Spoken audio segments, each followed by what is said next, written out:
Commissioner Gordon, Bane has escaped.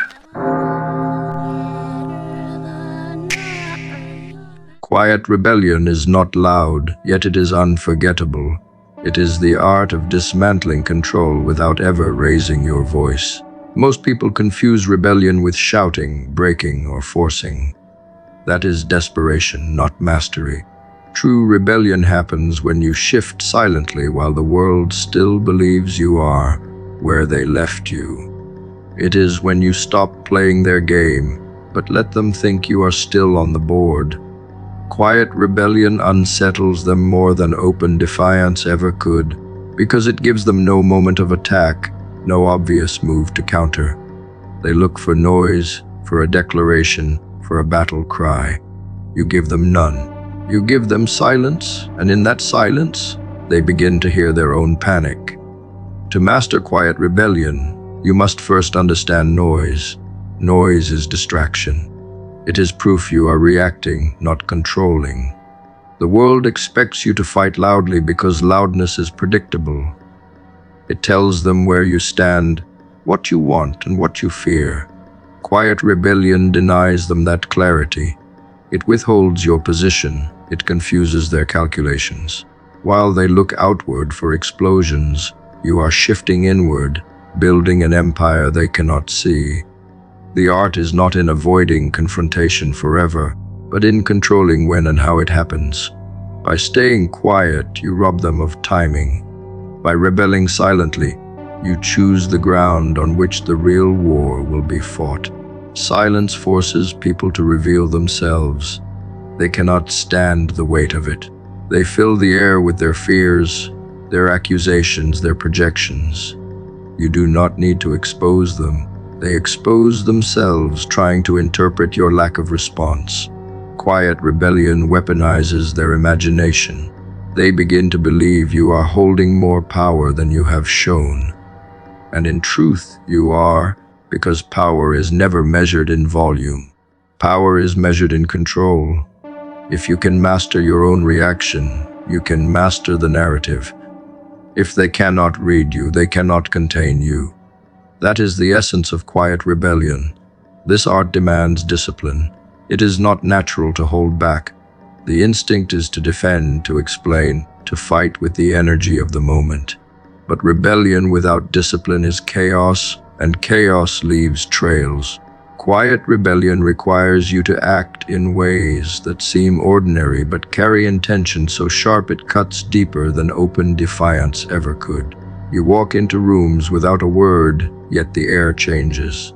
You choose not to respond to attacks, yet those attacks lose force in the vacuum of your silence. You train yourself to see reaction as surrender, and by refusing it, you reclaim control.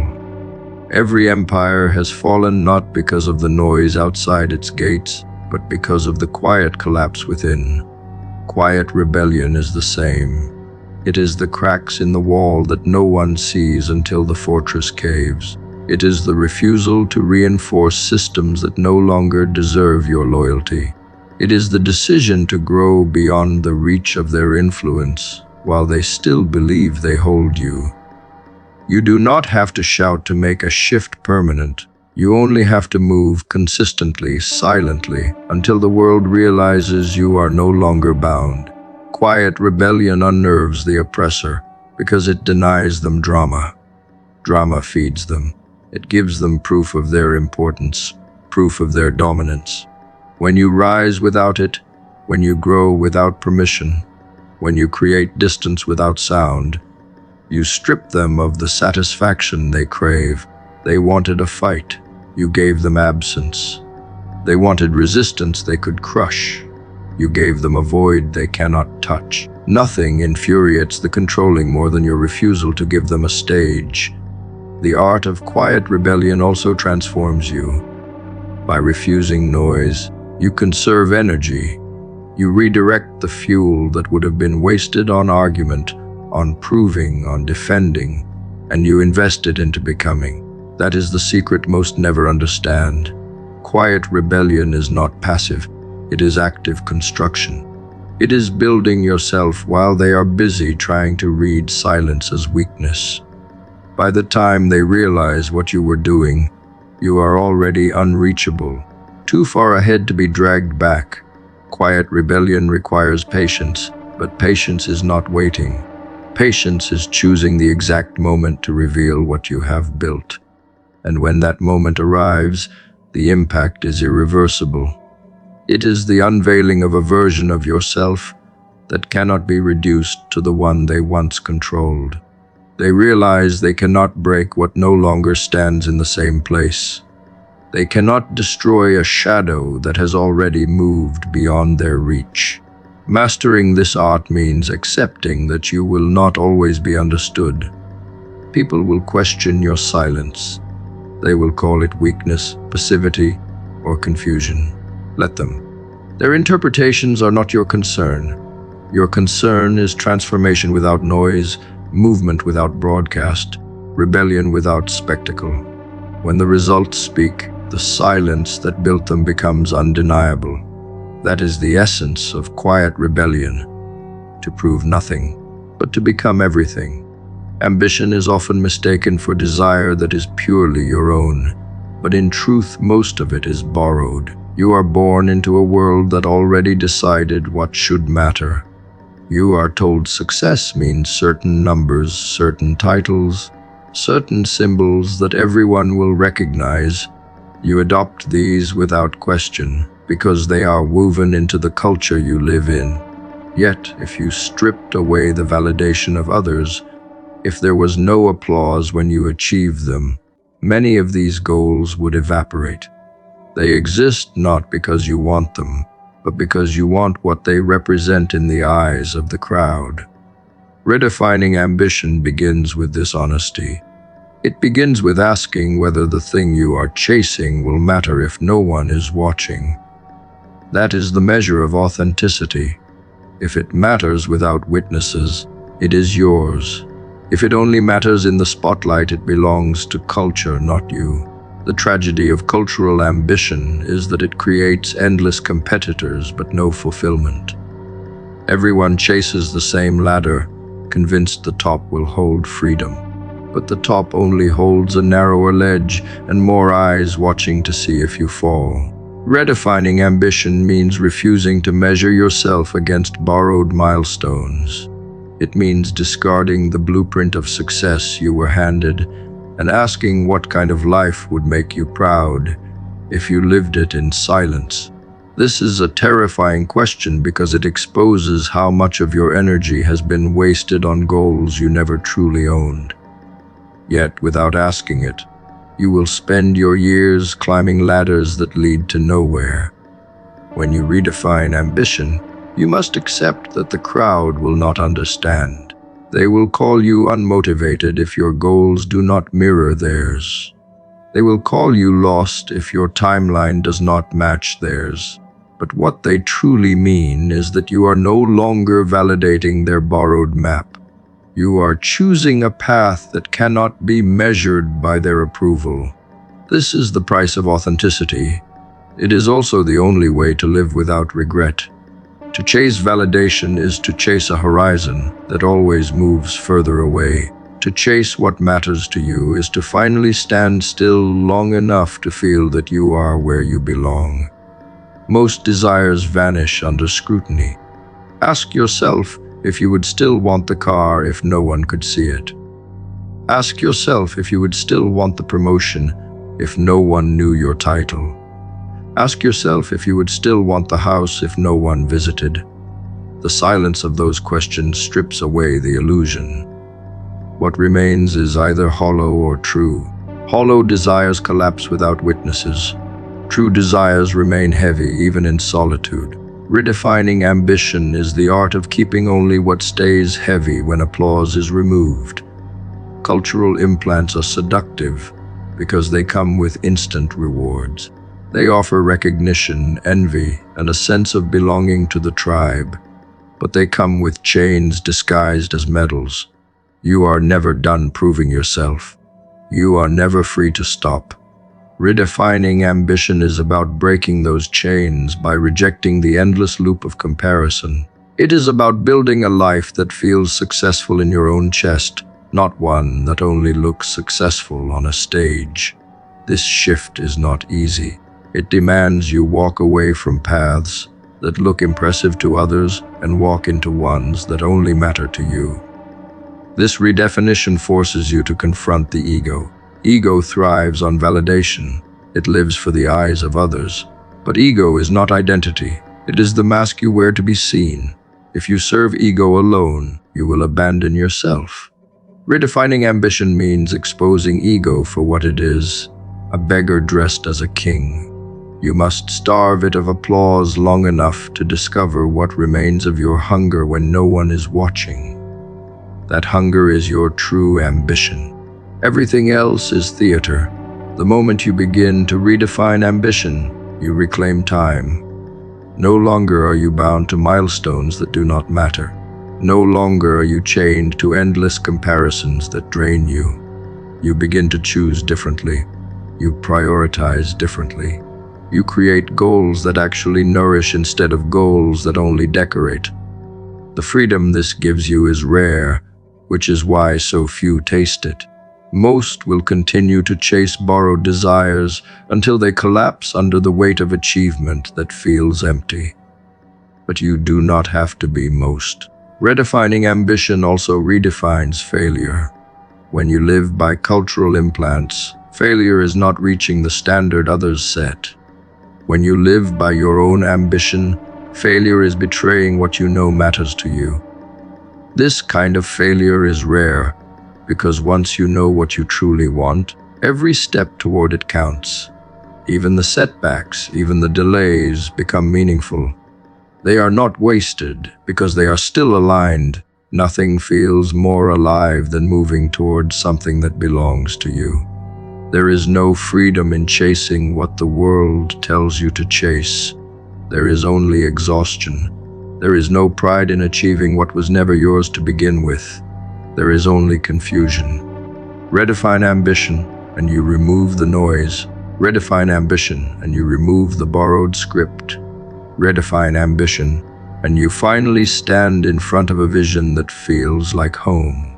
Independent thinking begins when you stop accepting the script handed to you. From childhood, you are fed a diet of beliefs.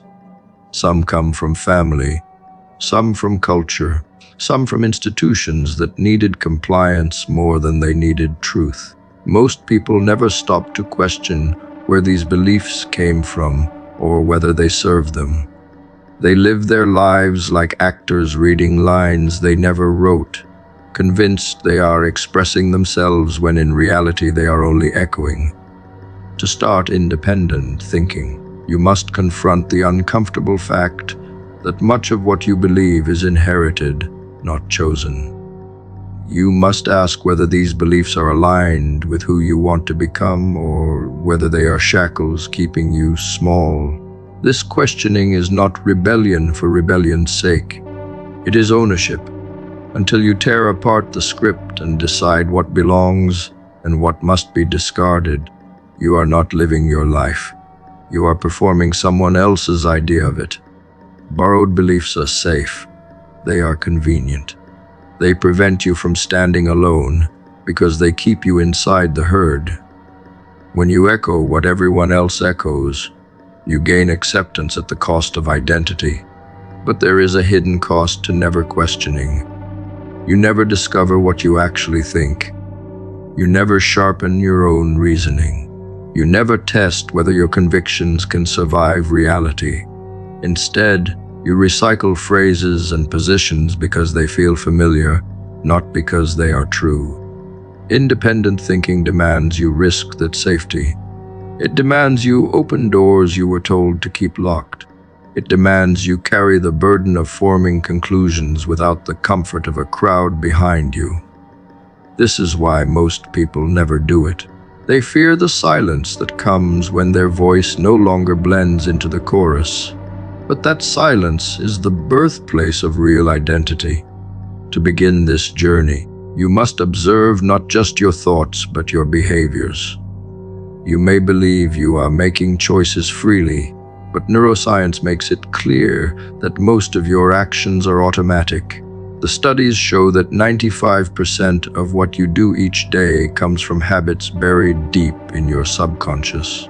This means your life is not shaped by conscious choice, but by repetition. You wake, you act, you speak, and you think according to patterns set long ago. Audit this. Watch yourself as if you were a stranger. Notice when you move without awareness, when you respond without choice. If you do not observe, you will spend your entire existence recycling yesterday under the illusion that it is today. Rebellion begins in observation. It begins with the ruthless honesty of seeing yourself as you are, not as you imagine yourself to be. The mind will try to protect you from this truth, because the mind does not enjoy disruption. It wants to run the same paths to conserve energy. But if you give in to this comfort, you become a prisoner to habit. You can never write your own script if you do not interrupt the one your subconscious keeps performing. Awareness is the knife that cuts through this automation. The moment you become conscious of what was unconscious, you regain choice. And choice is where freedom begins. You must question not only the origins of your beliefs, but the mechanics of your actions. Ask why you eat the way you do, why you speak the way you do, why you respond with anger or fear in the same situations again and again. Do not stop at shallow answers. Trace them back until you see the root. Often you will discover that the root does not belong to you. It belongs to conditioning, to an environment that no longer exists, to fears that were never yours to carry. Once you see this, you can begin the work of replacing them. This is not about empty rebellion. It is about conscious reconstruction. Independent thinking requires courage because it isolates you. When you stop recycling the borrowed script, you will no longer fit neatly into the categories people expect. They will call you unpredictable. They will accuse you of arrogance. They will project confusion onto you because you refuse to speak the easy language of conformity. Let them. You are not here to satisfy their comfort. You are here to build a mind that belongs to you. If you are not willing to risk disapproval, you will never gain self-ownership. The cost of originality is misunderstanding, but the reward is freedom from living as a replica. Habits are not the enemy. They are tools, but tools must be chosen, not inherited blindly. Audit your habits like an emperor inspecting an army. Which ones serve you and which ones betray you? Which ones advance your vision and which ones waste your time? Until you ask these questions, you will keep running yesterday's code on today's potential. Habits write the story of your life in the background. If you do not edit them, the story will not be yours. It will be the story of everyone who shaped you before you knew better. The script others give you is heavy, but you do not have to carry it forever. Drop it. Replace it with words you choose. Replace it with actions you design. Replace it with beliefs you tested. This requires daily vigilance. It requires you to be awake while others sleepwalk. It requires you to be ruthless in discarding what does not belong. But over time, this vigilance becomes liberation. You stop existing as a shadow of borrowed voices and begin existing as a force of your own. That is when independence is no longer an idea but a lived reality. Most people will never begin this process. They will stay in borrowed beliefs, running recycled behaviors, convinced they are free while chained to invisible scripts. That is their fate. It does not have to be yours. You can begin now. You can question. You can observe. You can interrupt. And when you do, you will feel the silence of isolation at first. But after that silence comes clarity, and after clarity comes power. Control begins at the level of what you allow into your mind. Most people think thoughts appear on their own, but every thought is influenced by inputs. What you read, what you watch, who you surround yourself with, all of it becomes raw material your subconscious stores and recycles. Garbage in, garbage out. Feed yourself constant distraction and trivial noise, and your output will be shallow, scattered, unoriginal. Expose yourself to wisdom, strategy, and vision, and your subconscious begins building frameworks that serve you in silence. The subconscious does not sleep. It processes what you give it long after you move on. If you want strength in decision, clarity in judgment, originality in thought, you must first master the gate. You cannot allow every input in and then complain about the confusion you live with. Control the input, and you begin to control the future of your output. Books are not neutral. Media is not neutral. People are not neutral. Everything around you either sharpens or dulls your mind. If you live surrounded by negativity, you will carry negativity without even trying. If you live drowning in empty entertainment, your mind will struggle to produce depth when it is needed most. This is why discipline with inputs is rare. People mistake indulgence for freedom. They think consuming endlessly makes them informed. In truth, it makes them programmable. The greatest act of rebellion is to choose carefully what you feed your mind. Each book is a seed. Each conversation is a seed. Each image, sound, and story is a seed. If you do not curate the garden, weeds take over, and weeds do not need permission to grow. Most do not realize that they are repeating the phrases, opinions, and beliefs of the inputs they consumed yesterday. They think they are speaking their truth, when in reality they are speaking the scripts of others. This is why it is said garbage in, garbage out. The subconscious does not care about truth. It cares about repetition.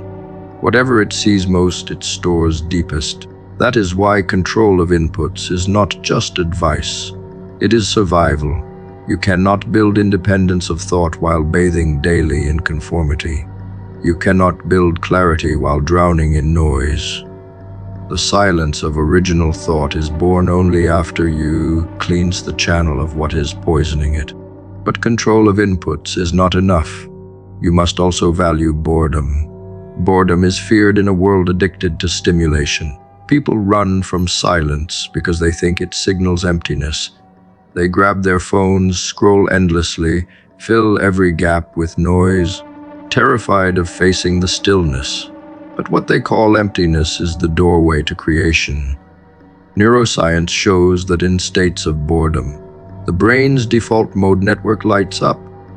This is the network responsible for imagination, problem solving, and original thought. When you sit in boredom, your brain begins to connect dots it ignored while distracted. Ideas surface, insights emerge, patterns appear. Boredom is not dead time, it is incubation. The irony is that people claim to crave originality, yet they suffocate the very state that produces it. They flood their minds with content to avoid silence. They treat boredom like an enemy to be killed instead of a teacher to be honored. If you want to write new scripts, create new visions, and invent new paths, you must learn to endure the restlessness of boredom long enough for it to transform into thought. You must sit in the quiet and let your mind work without interference. This is not wasted time. It is the most productive time you will ever have. Boredom also reveals what you truly fear. It strips away distraction and leaves you alone with yourself. Many run from it because they cannot stand what they see when the noise fades. But facing boredom teaches you resilience. It shows you the parts of yourself that you have been ignoring. It gives you a chance to reconcile with your own silence before life forces you to. When you can stand in boredom without breaking, you develop the ability to think independently. You become harder to manipulate, harder to distract, harder to program. You reclaim the ability to direct your own mind instead of outsourcing it to endless inputs. The combination of controlled input and valued boredom is rare because both require discipline. It is easy to consume what everyone consumes. It is easy to fill every moment with stimulation, but easy is not freedom. easy is captivity. Freedom is choosing carefully what enters your mind and leaving enough space for your mind to create its own output. Without this balance, you are only a receiver, never a transmitter. You take in endless information but give out nothing original. You become a repeater, not a thinker. When you master these two forces, you become dangerous to a culture built on distraction. You no longer fall for every trend because your inputs are deliberate. You no longer panic in silence because you know silence is where your best ideas are born. You no longer drown in comparison because your ambition is nourished by original thought, not borrowed desire. You stand apart without needing to announce it. You become the rare individual who shapes instead of being shaped. Control inputs because the subconscious will act on them whether you want it to or not. Value boredom because it is the crucible of originality. Together they form the foundation of independence. Without them, you are programmed. With them, you are reborn, garbage in, garbage out, silence in, creation out. The choice is yours. Observation is the dividing line between power and powerlessness. When a trigger hits you, it goes straight for the amygdala, the primitive part of the brain wired for survival. That flash of heat in your chest, the tightening in your fists, the surge of anger or fear, that is the hijack. Rational thought shrinks. The world narrows. You are no longer making choices, you are reacting on autopilot. That is how fights begin. Mistakes are made and opportunities are lost. But in the very second you notice what is happening, instead of collapsing into it, you create a gap. That gap is freedom.